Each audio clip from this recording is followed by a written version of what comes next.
question is an interesting one from Marjorie. Do you have thoughts on what in Fanny's life echoes in Barbra's life? In other words, what in Barbra's life do you think allowed her a point of entree into the character of Fanny? Aside from being Jewish, both were raised in Brooklyn. Fanny, of course, Barbra was also born in Brooklyn, but they both grew up on the streets of Brooklyn, and both literally grew up on the street. While Fanny did have a reasonably well-financed childhood, she was not a needy girl. She nevertheless grew up on the tough streets of 1900s, early 1900s Brooklyn. Barbra grew up in poverty because her father died when she was an infant, and she had to literally grow up sleeping on her grandparents' couch in their apartment in Brooklyn. Mom had a room. There was her brother. There was herself and her grandparents. Her grandmother used to say that Barbra was verbrennt, which was the Yiddish word for on a flame or on fire. She's always on fire. Get her away from me. She's verbrennt. Oi. Because she could be very difficult. And as Barbra herself later said, I learned to never take no for an answer. And I think that's an absolute truth with Fanny too.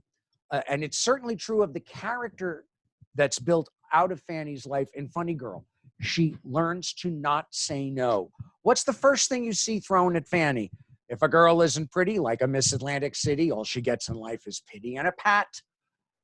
Give up on being a stage star. It's not going to happen. She becomes a fabulous, famous Ziegfeld star, and she becomes the biggest of all Ziegfeld stars against all the odds. She lands a handsome husband against all the odds. She overcomes that handsome husband's nonsense against all the odds.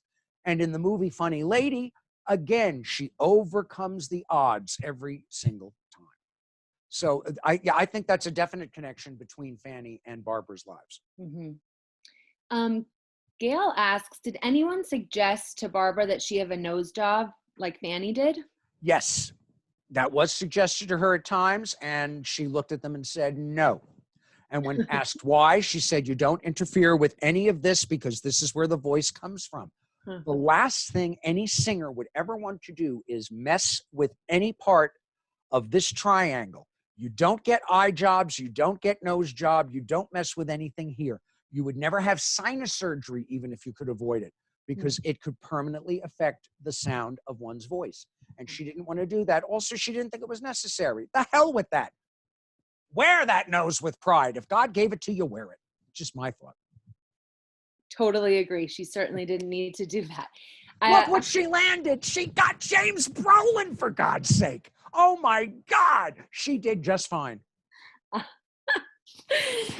going to give everyone a moment to compose themselves after that.